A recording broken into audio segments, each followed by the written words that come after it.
Good morning and welcome to Grand Rounds at the UCSF Osher Center for Integrative Health. My name is Shelley Adler and I have the pleasure of serving as the center's director.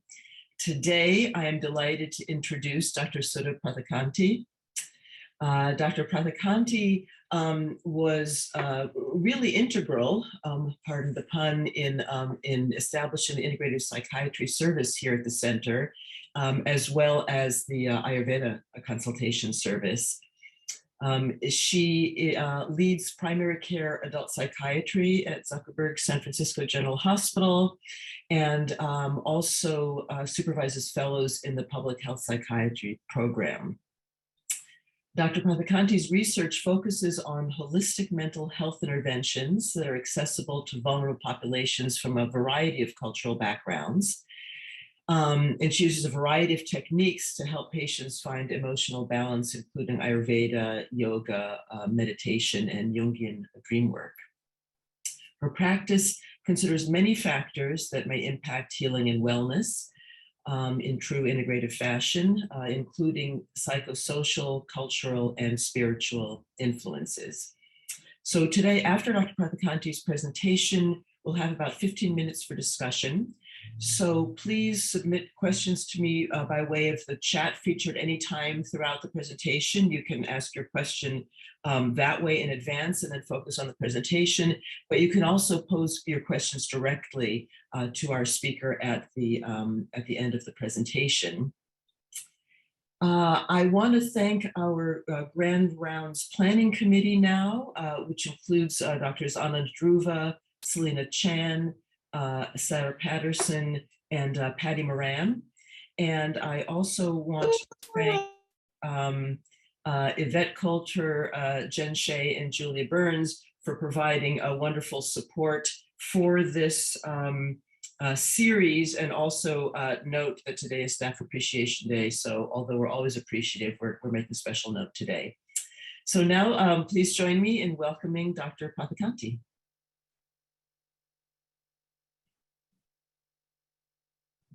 Hi there. Thank you so much, Shelley, for that kind introduction. And it's my real pleasure today to be here and participate in the Integrative Health Grand Rounds. So today's title of the talk is Investigating Ayurveda in the Genomics Era. And what I'm hoping to do today is to first present a brief overview of both modern genomics and Ayurveda, which is India's indigenous health and healing tradition. And then I'll discuss how a growing number of genomic studies are offering some validation of core Ayurvedic principles and practices. This is just a really exciting time in the field, because since the era of the human genome having been fully sequenced, our understanding of genomics has really grown exponentially and led to renewed interest in how the empiric benefits of various complementary and integrative therapies may exert their healing effect via genomic and epigenomic mechanisms. Next slide. It's just my disclosure statement. I have no commercial interest to disclose. The next slide. Learning objectives, which I think everyone should have received ahead of time. And then next slide. All right, so let's dive in with a quick refresher course on genetics.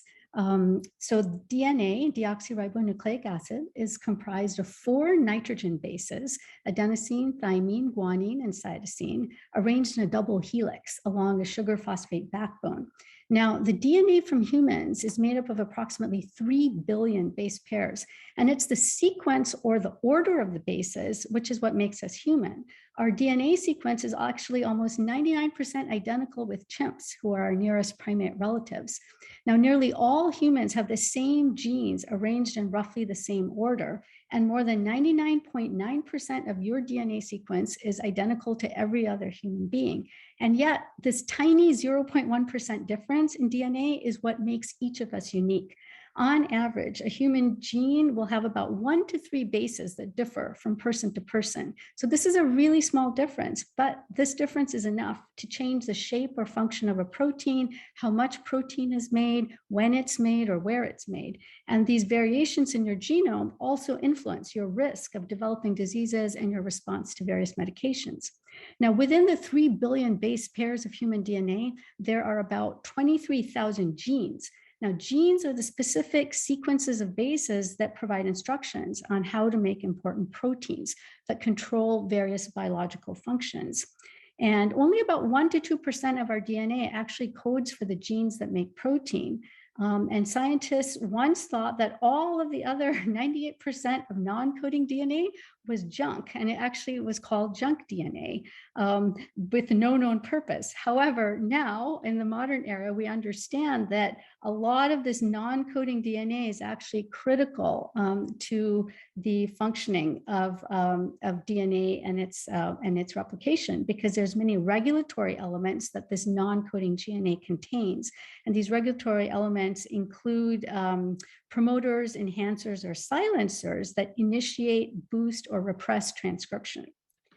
So let me just close out this slide, which is like a very intense, like I realize it's a very condensed version of this information, but just wanted to, no, I want to go back to that previous slide for a sec. Yeah, at the very bottom. I want to close this out by talking about the difference between genetics versus epigenetics, because I'll be using this phraseology throughout the talk. So I just want to make sure we're all on the same page with that. So genetics is the study of specific genes and how certain traits controlled by those genes are passed down from one generation to another. So for example, genetic studies have identified which genes are involved in cystic fibrosis or in Huntington's disease, and whether these genes are passed in a dominant or recessive fashion. On the other hand, epigenetics is the study of the biochemical modifications that affect how these genes are turned on or turned off without actually altering the underlying genetic code. Okay, next slide now. Okay. So epigenetics affects how genes, as I said, are read by cells and how they go on to produce the encoded proteins. So for example, the collagen gene, COL1A1, is present in all human cells, but it's only expressed in the skin cells to produce type 1 collagen protein. So this is an example of epigenetics turning on or turning off a particular gene so that it gets expressed. There's 4 major epigenetic mechanisms. So the first one is like how the chromatin, which is basically the complex of DNA, RNA, and protein. It's all the portion on the slide that's in purple. So how the chromatin is folded and attached to the nucleus of the cell. Number 2 is how the DNA molecule itself is packaged within the cell. Number 3 is covalent modifications of histone tails. Now, these are chemical tags that affect how tightly the DNA is wound around the histones, and it determines whether a gene is available or not for transcription. And then finally, there's DNA methylation. When methyl groups are added to a particular gene, that gene is turned off or silenced, and no protein is further produced from that gene. Now, epigenetics is always at work within our system, all the way from when we were in utero throughout our lifespan. So when we were in utero, epigenetics is actually what determined how our cells became specialized, for example, into skin cells or blood cells or hair cells as a fetus develops into a baby. And it's done through a tightly orchestrated sequence of expressing or silencing various genes. And then once a baby is born, environmental stimuli continue to cause or affect which genes are turned on or turned off. And this also will then affect which genes get expressed or not. So in summary, what you eat, where you live, who you interact with, when you sleep, how you exercise, all of these can eventually cause chemical modifications that will turn genes on and off. Next slide. So genetics, as I've described or defined earlier, uses information from 1 or 2 genes to explain a disease or a condition, whereas genomics refers to the study of an individual's entire set of genes. The entire set of genes is called the genome, and this includes the study of how one particular gene may interact with another and with the environment. Really, the study of genomics only became possible in recent era because of very high throughput machinery that relies on high-speed computing and bioinformatics to essentially search through all of our 3 billion DNA base pairs across 23,000 genes to find just those few variations that may affect a person's health, disease, or drug response.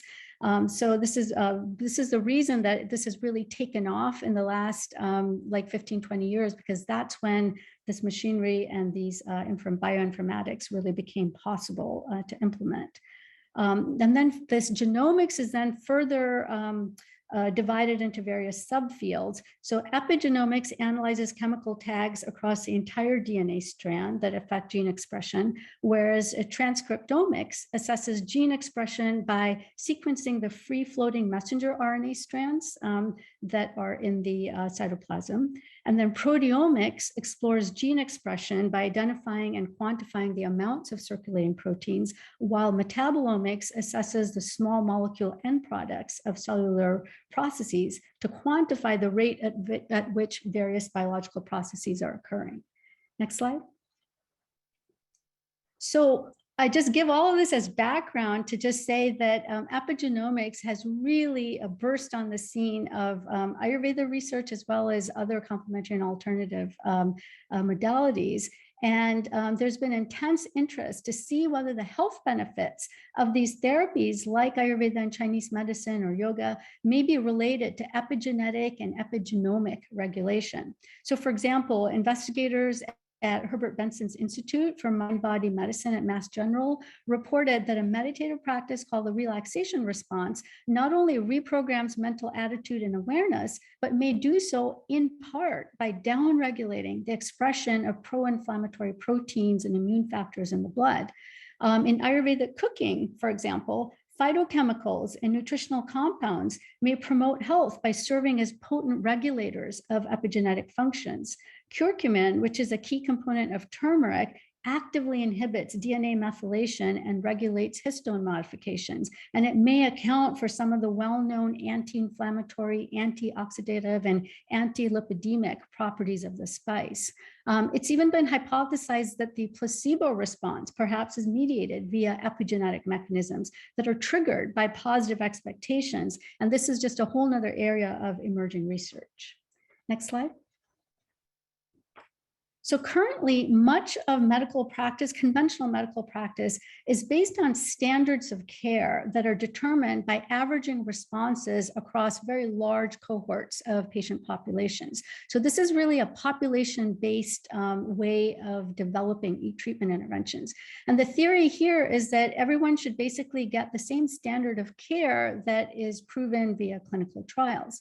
But there's been a recent shift in conventional care towards the concept of personalized medicine. And personalized medicine really is intended to manage a patient's health, not only based on clinical trials, but also based on looking at a particular individual patient's specific characteristics like age, gender, height, weight, diet, environment, et cetera, which will affect how well they're able to actually implement that particular intervention. But now with personalized medicine, we're also able to look at each patient's individual genetic makeup and factor that into the treatment interventions. So genomic medicine is really an emerging medical discipline that aims to customize clinical care to a person's unique genetic makeup. And it really has the potential to define an individual's health risk based on their entire genetic makeup and provides early detection and interventions. One of the most helpful ways that pharmacogenomics, for example, has burst on the scene is that it helps us to learn how the impact of genetic variation on medication response affects a particular individual, and then select therapy with the best response and highest safety margin for that particular patient. Next slide, please. Now, while Western medicine is only now moving towards personalized model of care, understanding the significant limitations of using a narrow and mechanistic framework where one size is supposed to fit all but rarely does, Western medicine is only now, really moving away from that paradigm. But Ayurveda, which is the indigenous health and healing system of India, appreciated 5,000 years ago that health and healing always begins with the individual and requires a holistic approach that takes the individual's unique life circumstances and mind-body constitution into account. Next slide. So I am going to give you a really quick, very brief overview of Ayurveda here. I obviously won't be able to get into all of the details, but just to give you a little sense of the paradigm that's used in Ayurveda and how it relates to personalized medicine. So in the Ayurvedic worldview, all things in the universe, including human beings, are made up of 5 great elements: space, air, fire, water, and earth. Now, these 5 elements refer to basic qualities that are found in nature rather than concrete substances. So for example, earth symbolizes the quality of solidity, while water symbolizes the quality of fluidity. So in a human being, the bones and teeth are composed of the earth element, since they have the most solidity, while blood and saliva are very much related to the water element.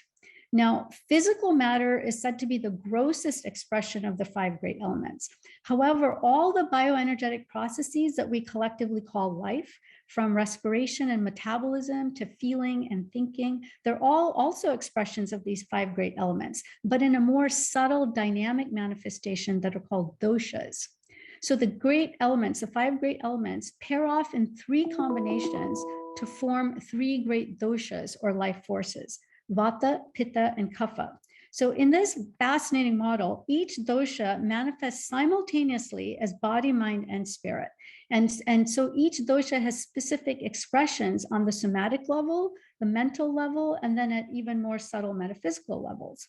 Vata dosha is responsible within the Ayurvedic worldview as controlling all that moves within the human. So at the somatic level, that could include the beating of the lungs, the breathing of the lungs, the beating of the heart, contractions of the uterus, and so on. At the mental level, the wandering of the brain is also an expression of Vata, since thought is said to be the fastest movement of all. Pitta dosha manifests as all that heats or transforms within the mind-body complex. So at the somatic level, digestion and metabolic heat are manifestations of Pitta, while at the mental level, the fire of the intellect is also Pitta. And then finally, Kapha dosha manifests as all that binds. So at the somatic level, Kapha is the holding together of joints or the formation of body mass. And at the mental level, Kapha includes memory and the ability to attach emotionally to others. Next slide. So while all 3 doshas are necessary for life in all human beings, each person is born with a unique proportion of each dosha. And this unique combination of doshas is called the individual's constitution. Now, the baseline constitution can be ascertained by a good Ayurvedic practitioner by doing a careful inventory of various mind-body parameters when the person is in good health. The relative strength of each dosha can then be deduced through its characteristic influence on each of these mind-body parameters.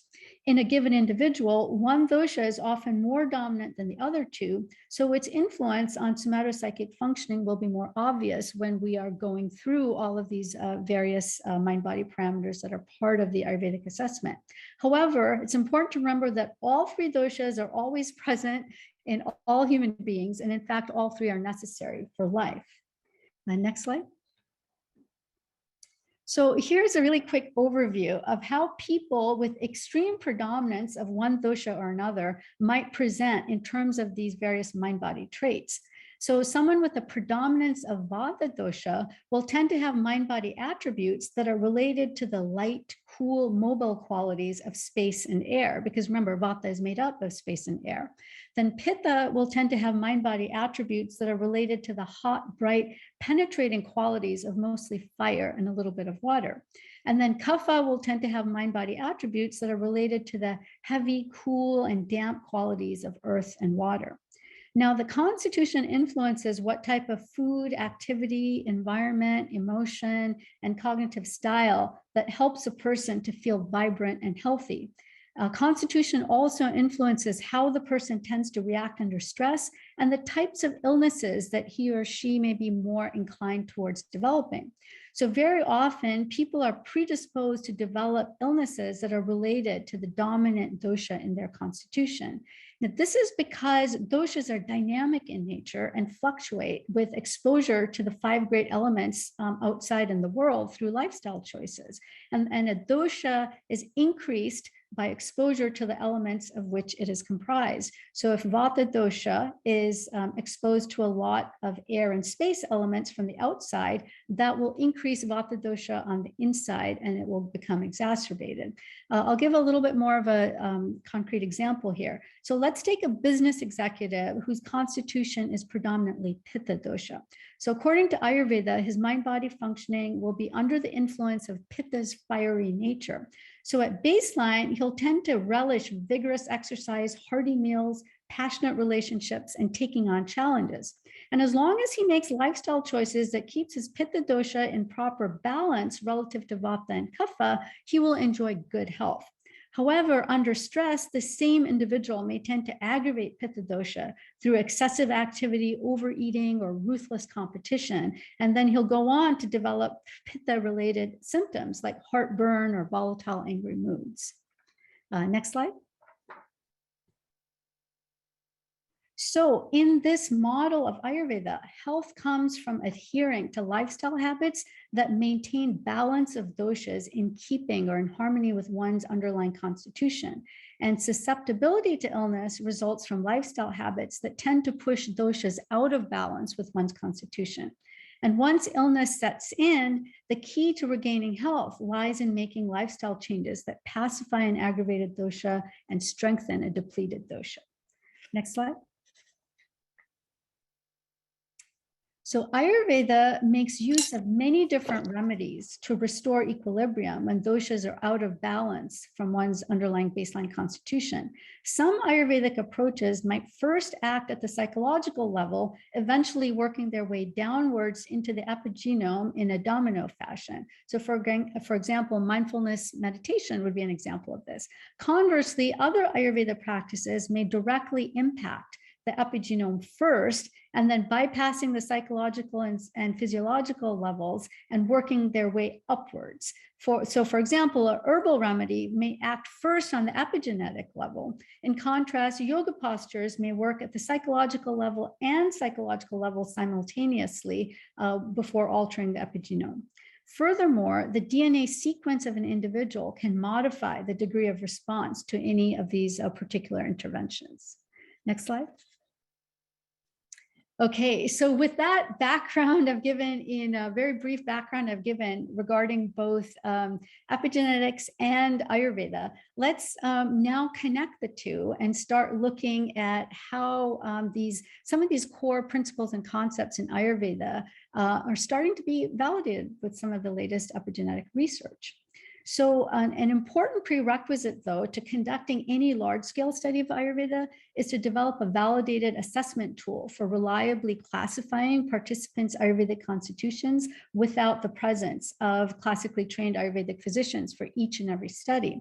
So a few different validated instruments have been developed, including AyuSoft. AyuSoft is a software app for standardized analysis of Ayurvedic constitution, and it basically culls knowledge from various classical Ayurveda texts and then uses those to evaluate and quantify the proportion of the three doshas that are present in a given individual as they relate to their anatomy, physiology, or psychology.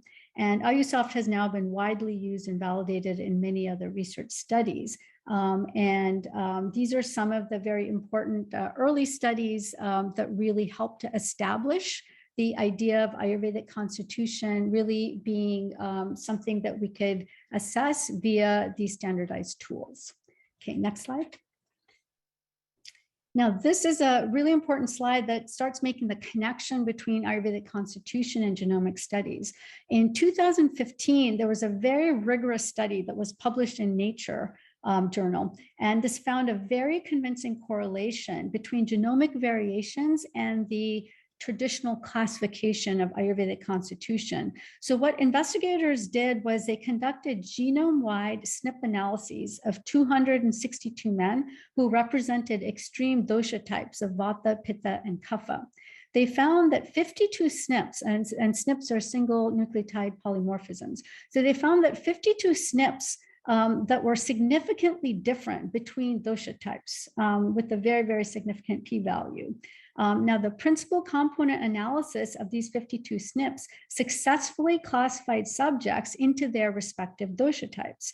And then this information was then used to validate a second sample, a second independent sample. So PCA analysis, which used these same 52 SNPs, successfully classified a second set of 290 individuals into their respective dosha groups as determined by a classically trained Ayurvedic practitioner. Now, another study that was done in 2015 identified DNA methylation signatures which successfully distinguished the 3 major constitutional types. And this really provides some insight into potential epigenetic mechanisms underlying these concepts of Ayurvedic Constitution. In a 2017 study that involved exome sequencing, significant differences were found between 3 dosha types in 28 SNPs of 11 FDA-identified genes of pharmacogenomic relevance. So this really gets at the heart of how metabolism of different medications or herbs might really be affected by whether you are predominantly Vata, Pitta, or Kapha in nature. And then finally, DNA sequencing of the gut microbiome has found a significant correlation between specific bacterial groups and Ayurvedic constitution, even among genetically homogeneous populations with similar cultural and dietary habits. So next slide. A number of other studies have correlated constitution with specific genetic or physiological measures. These are a number of these earlier studies that I mentioned here. And I'll say that of all of these that are put here on this slide, I'll just mention the middle one here, the study by Agarwal in 2010. So in this study, they examined cytochrome P450 enzyme system, specifically the 2C19 system. And they looked at the genotypes for this particular cytochrome system. It's a family of genes that's involved in the detoxification metabolism of certain drugs.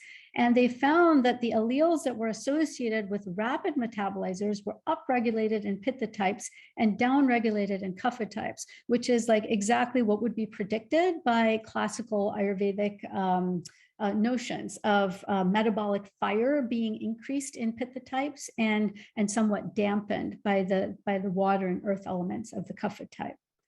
Okay, next slide.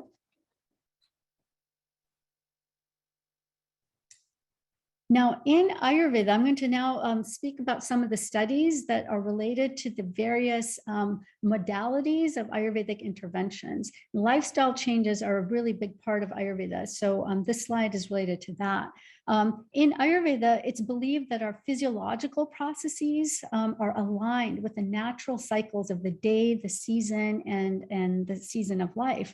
So therefore, Ayurveda places huge emphasis on optimal timing for food intake, physical and mental activity, and sleep, as shown in the diagram here on the upper right. So there are certain times of the day in which Vata, Pitta, or Kapha predominate, and so our activities can be supported by adjusting those to the Vata, Pitta, or Kapha times of day. And then, as shown in the diagram on the lower left, these guidelines are also adjusted in accordance with the cycle of the year and the cycle of life. So living in sync with these natural cycles is really viewed as essential for health in Ayurveda. Research from the emerging field of chronobiology appears aligned with this ancient wisdom. In 2017, the Nobel Prize for Medicine was awarded to the scientists who discovered the molecular mechanisms controlling circadian rhythms via clock genes. Now, studies in both animals and in humans have shown that a disruption in natural circadian rhythms is linked to metabolic syndrome, obesity, cardiovascular disease, and several types of cancer, just to name a few.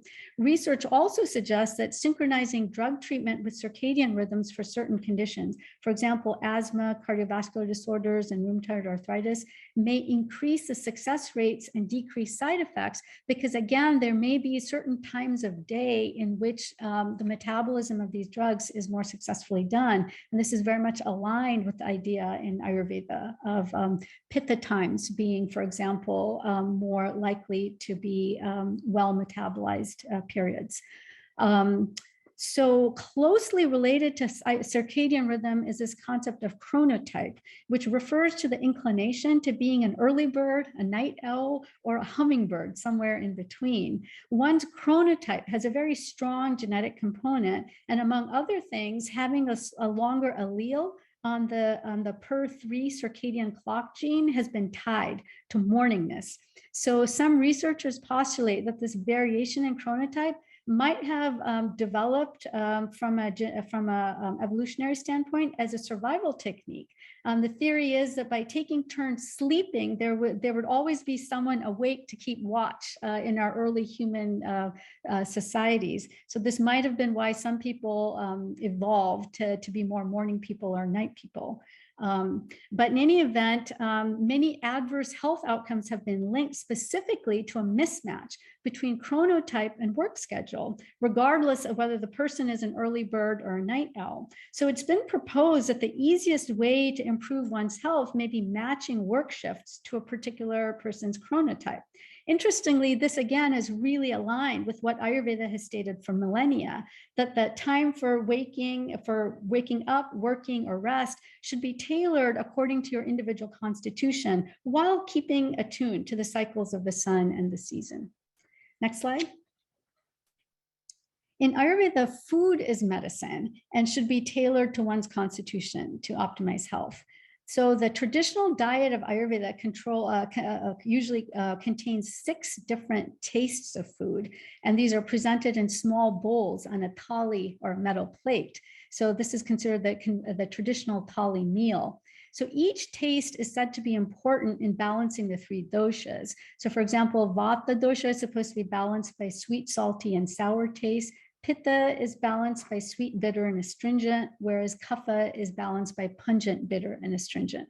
The rise of chronic diseases in the West correlates with the loss of beneficial gut bacteria and microbial diversity. And it's been noted that a traditional thali meal has been shown to promote gut bacterial diversity by delivering probiotics, prebiotics, and various classes of phytochemicals, for example, from fermented foods, dal, vegetables, and spices. Now, many traditional thali ingredients may promote health via epigenetic functions. One example is sambar, which is a typical lentil soup, and it's a key component of the thali diet. Sambar has been shown to suppress chemically induced colon carcinogenesis in vivo.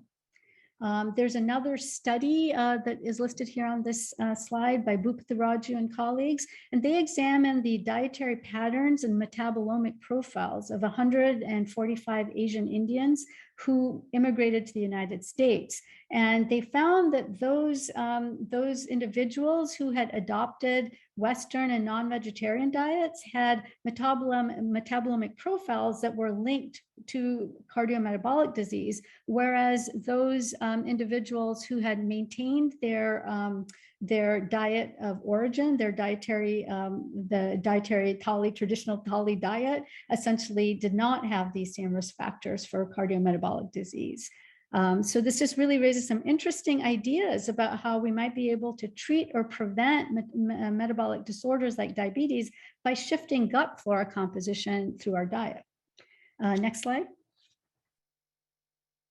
Now, the next slide is referring to Panchakarma, which is Ayurvedic detoxification.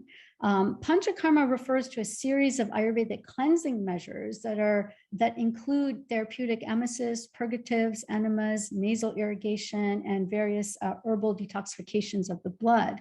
A very early study in 2002 by Fagan and Heron that's listed here was conducted in Iowa in a farming community. And the investigators were able to show that PCBs and agrochemicals that basically seep into the groundwater in this area and typically are only excreted in tiny, tiny fractions in the course of a person's life were actually reduced 50% in just a 6-month period via these ancient Panchakarma detoxification procedures, while controls only went down by less than 1% in that same time period. And then Peterson and colleagues in more recent years aimed to identify whether there were any metabolomic profiles that were altered as a result of Panchakarma. So they took in the experimental group 65 healthy male and female subjects, and they participated in a 6-day Panchakarma-based intervention that included herbs, vegetarian diet, meditation, yoga, and massage. And they were able to show that Panchakarma promoted statistically significant changes in plasma levels of phosphatidylcholines, sphingomyelins, and many other important metabolomics in just 6 days. Forthcoming studies that integrate metabolomics with genomics and microbiome and physiological parameters are being conducted by this same group and should hopefully shed more information on the epigenomic outcomes related to Ayurvedic detoxification procedures. Next slide. In this slide, we're looking at Ayurvedic herbs. And as I mentioned earlier, many of these are phytochemicals that have profound genetic and epigenetic effects. Ayurvedic plants, but the study of these specifically in the recent era has really taken off in terms of genomics. So in this first study that I've cited here by Shukla and colleagues in 2016, Ayurvedic plants that were prescribed for treating a particular dosha imbalance often belong to taxonomically diverse families. And this has traditionally made it really difficult to explain why they might work based on a similarity between the phytochemicals involved with these herbal remedies. So an exploratory study was undertaken, and it hypothesized that plants of the same dosha curing or dosha balancing group may actually have similar transcriptome patterns rather than being similar in terms of their underlying phytochemical structure. So what they did was they used a technique called complementary DNA amplified fragment length polymorphisms. And they looked at four different plants within each dosha balancing group. So 4 plants in Vata, 4 plants in Kapha, and 4 plants in Pitta. And then what they found through their analyses was that even though plants belonging to a particular dosha group may widely differ at the transcriptome level, there is a small fraction, though, of these transcripts that are monomorphic across their active tissues, and this might actually explain why they have a similar effect on a particular dosha. And then in another study by Peterson and colleagues in 2019, investigators used anaerobic human fecal cultivation to investigate whether medicinal herbs commonly used as neurological treatments in Ayurveda might modulate gut microbiome, and whether this might be the mechanism of action by which these herbs might have therapeutic effect. And they did in fact show that through 16S RNA sequencing, there was a relative abundance of in 1/3 of the 243 species that were altered, and additional species were impacted in a very herb-specific manner. So 1/3 of all of these species tended to be altered by all of the herbs, but the remaining were impacted in a very specific herb-specific, like dosha-specific manner by these herbs. So the capacity of these medicinal herbs to modulate the gut microbiome might contribute to their therapeutic effects, and specifically bacterial metabolites that are produced by these herb-selected communities of microbiome may actually alter the gut and systemic immunity. And this is probably a potent way in which they modulate host physiology and immune function. Next slide. So in this slide, we're going to be looking at yoga practices as they relate to Ayurveda. So yoga practices include asanas, pranayamas, breathing exercises, as well as meditation techniques. Now, Ayurveda tailors yoga to one's individual constitution, basing its effect on how a particular yoga practice might affect a particular dosha. And there is some growing evidence of how yoga itself may actually modulate and be some of the mechanisms by which yoga may modulate the physiological response. So we're looking here at a couple of studies I've listed. So Burek and colleagues reviewed 18 studies of yoga and other mind-body interventions like Tai Chi and mindfulness, and they highlight observable molecular and genetic changes that may underlie the health benefits of these mind-body interventions. So studies indicate that the downregulation of nuclear factor kappa B pathway in response to these mind-body interventions is probably a key mechanism of action. And the increase in nuclear factor kappa B pathway indicates that inflammatory processes are at play during the practice of these of these particular interventions, and a reduction or downregulation of this particular pathway signals reduced stress and reduced risk of inflammatory related diseases, including cancers, autoimmune disease, and major depressive disorders.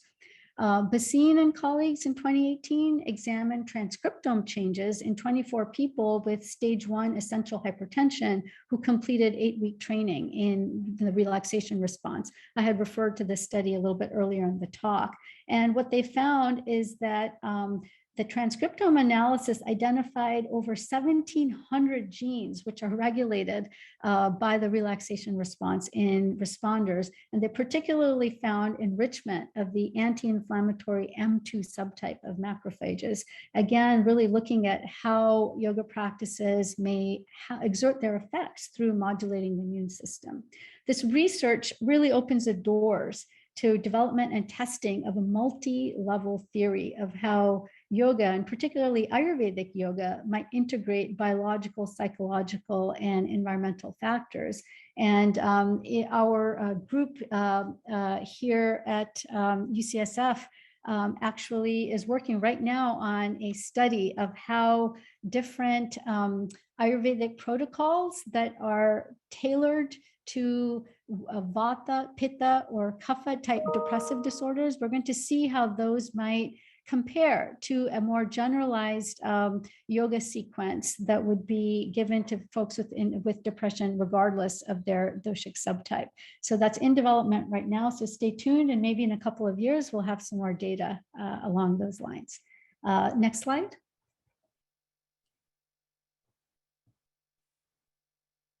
So this slide is just giving a little bit of a glimpse into the potential of Ayurveda to really have a positive impact on genomic studies that are related to complex disease. So typically the phenotypic heterogeneity in complex diseases like rheumatoid arthritis pose a major challenge in using genome-wide association studies to identify biomarkers and potential subtypes. But stratifying populations on prior risk based on Ayurvedic Constitution may facilitate discovery of genetic susceptibility markers. And this approach was actually tested out by combining genetic analysis tools with constitution-specific subgrouping of individuals in rheumatoid arthritis. So in this study done by Jewell and colleagues in 2012, there were 15 SNPs from 7 different inflammatory pathway genes and 6 SNPs from oxidative stress pathway genes that were examined in a cohort of 325 rheumatoid arthritis patients who were grouped by dosha. And so there were 325 that were grouped by dosha, and then 356 controls who were also grouped by dosha. And what they found was that the inflammatory genes were upregulated in Vata types, while in Pitta and Kapha types, there was an upregulation of the oxidative stress pathway genes. So dosha-based subgrouping of participants in these genetic studies may identify individuals who are prone to specific disease subtypes with different etiologic and treatment pathways.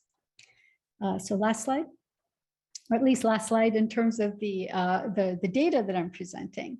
So just to summarize, how might the use of Ayurvedic phenotypes, that is constitutional types, contribute to genomic research and personalized biomedicine?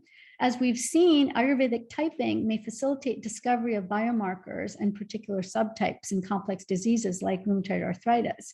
The use of Ayurvedic phenotypes might also improve hypothesis generation in genome-wide studies by stratifying non-clinical populations by dosha to help locate genes and epigenomic tags of interest. Otherwise, it's really like searching for a needle in a haystack. In additional ways that we might have some positive impacts, in clinical trials, underperforming therapies may actually be salvaged by identifying dosha subgroups who show benefit despite lack of discernible benefits in the total sample. So in most clinical trials, we probably have individuals who are a combination of Vata, Pitta, or Kapha dominant. And when you look at how a particular therapy might work across the board among all of these 3 dominant groups, let's say, it might wash out, it might not really show a difference. But if you're able to show show that a particular therapy might be of more benefit in a particular constitutional subtype, you might be able to selectively show that in that group, it actually is efficacious, while it may not be in the group as a whole. Ayurvedic phenotypes also offer testable preventive health strategies for those who are predicted by Ayurveda to be at a higher risk for certain health problems. So for example, we might say that if somebody is more at risk for diabetes based on being kapha dominant, we might say before they ever even develop any form of diabetes, we might be able to give them preventive health, lifestyle health strategies, dietary strategies that could prevent them from developing diabetes. And this could really be tested prospectively in larger scale studies. If robust genetic or genomic correlates to dosha types are identified, this really may offer a cost-effective way to screen for and treat some health conditions, especially in remote or resource-constrained regions, where people may not have access to the sophisticated genetic testing that would help them to fine-tune their intervention treatments. Okay, next slide.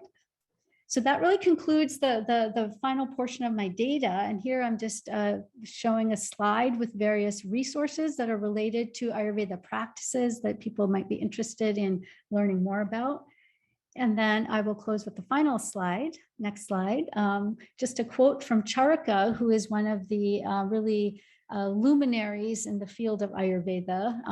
And he wrote in his famous treatise, the Charaka Samhita, "Every individual is different from another. Infinite variation is seen in the universe, and so too in human beings." So he really advocates that treatment and assessment and optimal health really will only develop when whatever the lifestyle changes are, lifestyle modifications are that we recommend for a person are really tailored to a particular individual constitution.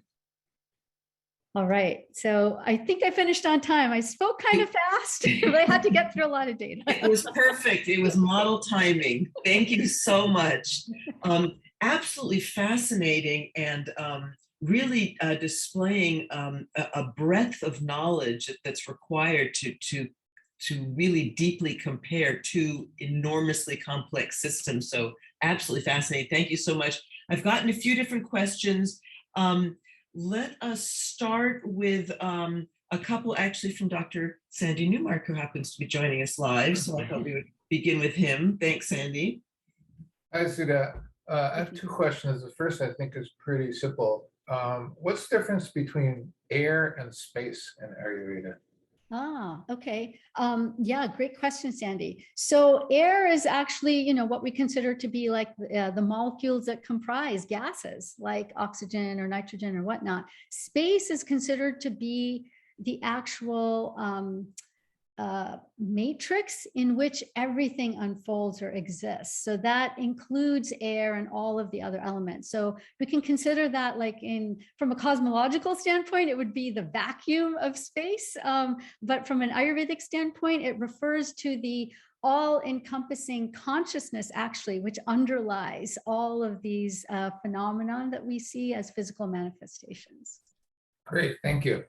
And my second question is, do you think it's possible or practical for someone without formal, complete Ayurvedic training to use Ayurvedic concepts to guide diagnosis or treatment?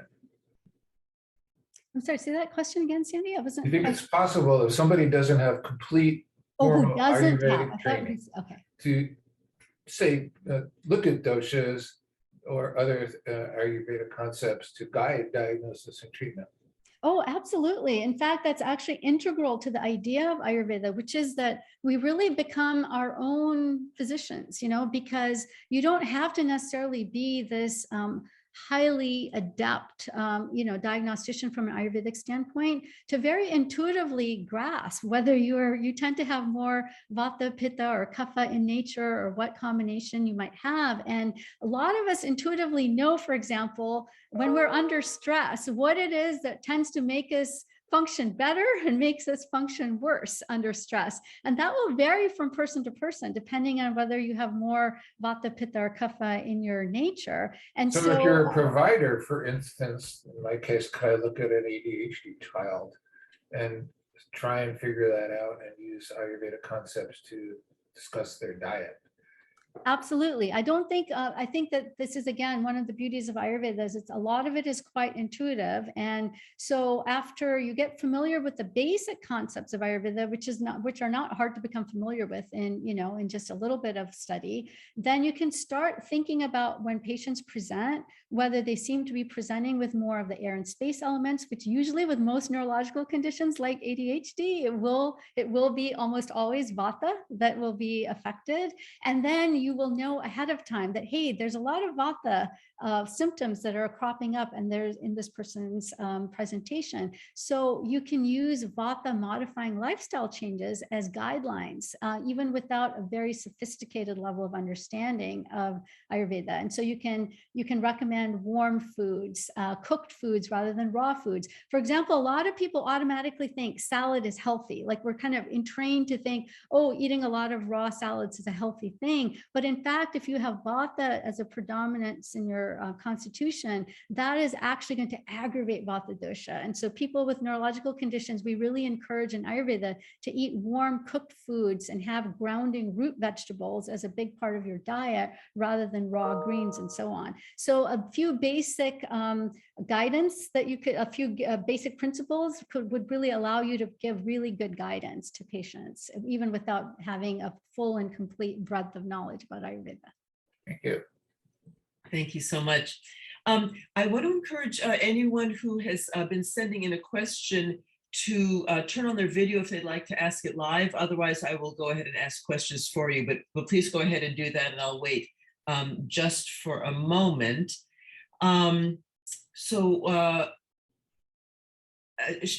Yes, shall we go ahead?